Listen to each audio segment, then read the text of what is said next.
My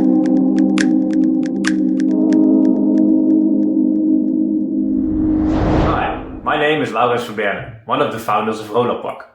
Did you know that only in the Netherlands we spent over 50 million euros on the cleaning of sewage pumping stations?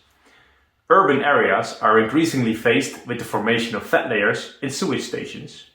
This fat layer, which mainly consists of fats, oils, greases and wipes, is costly and unsustainable to clean. And with that, it's heavy and undesirable work.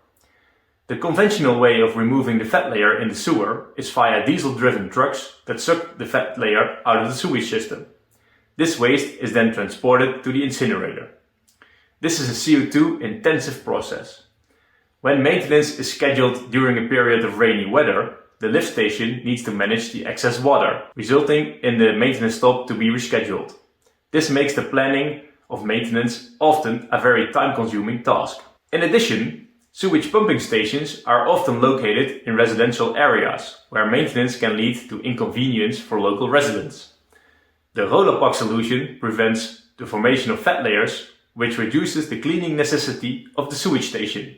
This results in cost savings, improved sewer productivity and CO2 emissions reduction. In the situation without the Rolapac, the wastewater is sucked away through the suction nozzles towards the wastewater treatment plant. Because the suction nozzles are placed at the bottom of the pump cellar, the floating grease layer at the top remains present.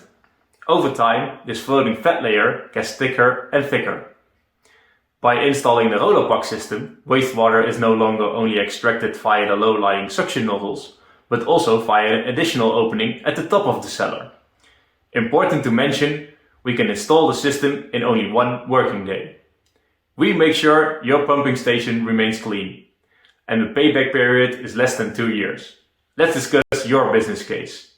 Let's meet at the WIS Award Innovation Challenge.